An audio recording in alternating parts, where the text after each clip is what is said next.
As you can see, little hen is no better. She's seemed quite powerful with her legs, but she just goes around in ever decreasing circles, but she can't stand. Of course, she can't walk. I have her in a sling at night, and during the day I put them all out during the day under all the regalia that I used to have Bob under, you know, the shade, the towels, the sheet, what have you, to suspend her from the cage that they were in and leave the door open so chicks and the chicken, the guinea, can get out and about and do their thing. Chick's doing fine, but the guinea won't eat unless Mum eats, and Mum's refusing to eat, so he's going to starve to death too. I don't know what to give her to eat. I have to force feed her the yoghurt and concoctions, you know, the cat's claw and glucosamine. What else do I give her? Don't give her vitamin E. I was giving her vitamin E, but I've stopped that. Giving her vitamin D3, calcium, magnesium and zinc. Oh, calcium, magnesium and zinc, and multivitamins and minerals, so in the hope that if it is Merrick's, then cat's claw will help her immune system, and everything else will give her strength to carry on. But and so if she's not eating, then there's not a lot I can do. She was eating, but now no, she hasn't eaten properly for 3 days, only what I forced down her throat, and she's about the worst patient I think I've ever had to deal with. I haven't choked her yet, but that's coming, no doubt, I suspect. I just don't know what to do. But then if it's Merrick's, then I'd have thought Bob would have gone down with it by now, and the chicken, the guinea, certainly would have done, and so would the other little hen, little bareneck hen. I've got to put those out this evening, the big hen and her 3 chicks, and the little bareneck that I call Mum, the Moran bareneck and her 2 chicks. I put them out tonight outside, so I've done all the put all the strings up I had 2 years ago for the chicks, and what I've got to do now is put me silver bags up to stop the aerial predators, and spray my son's peel around the boundary to stop the ground predators. But they seem to be okay. I just wish she was out with her babies too. Guinea would do well out there. He's doing nothing in here, as I say, they're out all day, but he's not eating. He's just going to starve to death just like Mum. So I just don't know what to do. Can't stand seeing her like this, but she falls out of the sling more often than not, because I say she's got quite powerful legs. She does sort of push down and flap and ends up coming out backwards, sideways, and hanging herself, and oh Christ.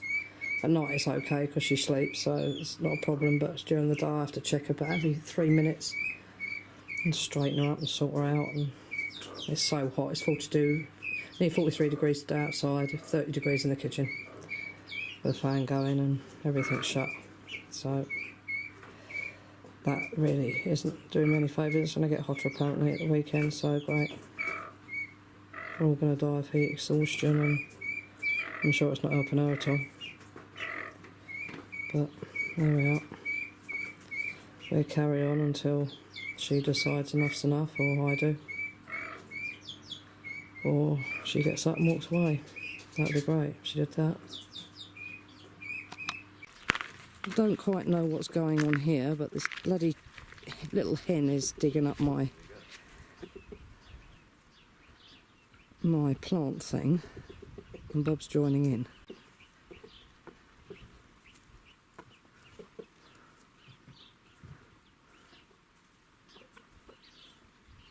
Oh, you're actually digging up the whole plant. You're killing it. You're killing my plant, you two. Bob, do you mind? I'll have to get some rocks.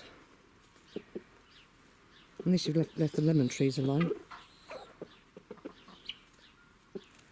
Honestly. No, you can't dust in there, Bob.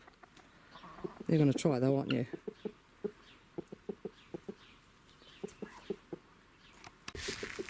This is so sweet but so annoying. You're killing my plant, Bob. Yeah, I'm watching you, little bobble nut.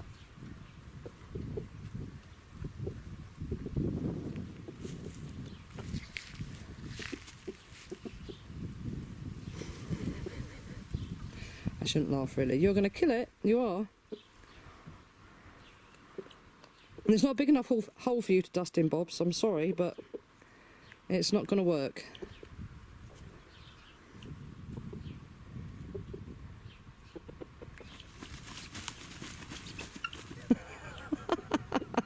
That frightened the life out of you, didn't it, Bob, or not?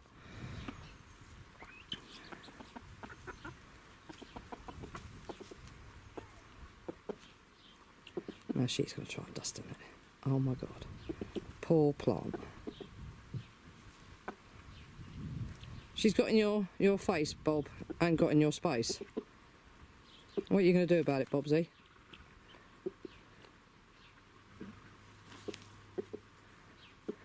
God. Hopeless.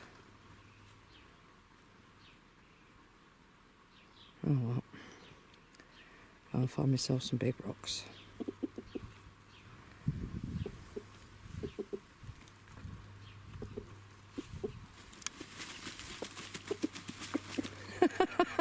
Oh, Bob, that was pathetic.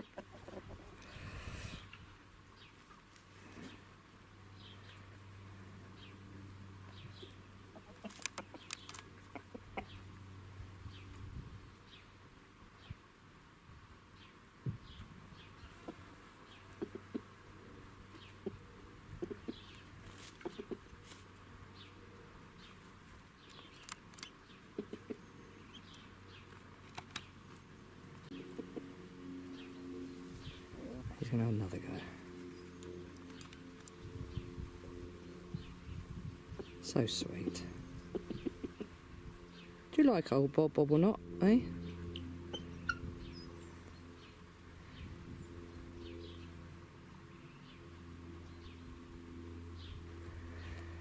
Alright, find some rocks. Old Bob's a good boy. He's quite happy to allow the chick and the guinea to dust in the little dusting hole they've made. He gets a bit dodgy with the chick sometimes, but not with the guinea. And he's perfectly okay now. His tail's up, his head's up, his comb's up. He rushes around like a lunatic. He tries to mate with a little black hen with a massive bouffant, and she just sort of crawls out from underneath him and looks at him as I say, just go away, mate, you know, what do you reckon? Don't think so. But although I put diatomaceous earth on him yesterday, and the chick and the guinea, and little hen that you can't see because she's under her shade, because she was covered in lice. The little guinea's losing all his feathers and looks totally moth-eaten. Chick don't look that clever. And old Bob is forever shaking his wings and scratching his face, so I did him as well. And he doesn't like me preening his back feathers again. He's very dodgy about me doing that again, so he's obviously sensitive, so I couldn't find any lice on him, but I did him anyway. But as for you, you renegade, I have to put the cage bottom up here to stop them coming through the gate. Don't we? Hey. Getting eaten by the dogs, although I don't think they would eat them. Old Floyd appreciates the shade. So yeah, for the moment, all is quiet on the Western Front. Apart from the fact I have to do their water 4 times a week. Everybody all run out at the same time. It takes me very nearly half a day to get all their water sorted out, so that's a pain in the neck, but never mind. Hey Bob, never mind. Hey, you alright, Bob? Alright Bob, I'm talking to you. Bob's all. I did try him out with Floyd the other day. and Floyd got amorous and he just ran, so that was okay. But then Floyd decided to go in for the kill and chased him right round into the rushes, and poor Bob sort of collapsed in a heap and didn't know what to do. So although he's perfect, he's not 100%. He's still wobbly on his old legs sometimes if he gets stressed, so it's obviously a brain thing, a bleed to the brain or whatever. But he's certainly fine compared to what he was a couple of weeks ago, a month or so ago. Hey Bob, you okay? You got an itch there, have you? Shall I preen you there? Although you'll run, won't you? And I'll have to pin you. Yes. All right, Bob, talk to me. Bob. No, he's going to talk to the turkeys instead. Okay. Well, little hen's eating better. She's got all her bits and pieces in there, minerals, vitamins, supplements, etc. Natural yoghurt, oats, a bit of brown bread, and the mix. She had 2 meals of the mash yesterday. I've given her milk and water to drink, but I don't think she's ever going to walk again, which is tragic. I mean, she may do. I'll keep it going for as long as she'll tolerate being in a sling day and night and what have you. She's stopped the struggling and the flapping and the fighting that she was doing before. She's obviously feeling more comfortable now that I've got rid of the lice, but say they weren't the reason why she became paralysed, so it's not Merrick's either, otherwise everybody else would have gone home with it. What other chicks? Oh, Bob and the other hen and her chicks, so it's not anything like that. So it's something that's happened to her, either damage with a massive chick. Absolutely filthy. Obviously I put them out during the day. The guinea does appear to be growing a little now.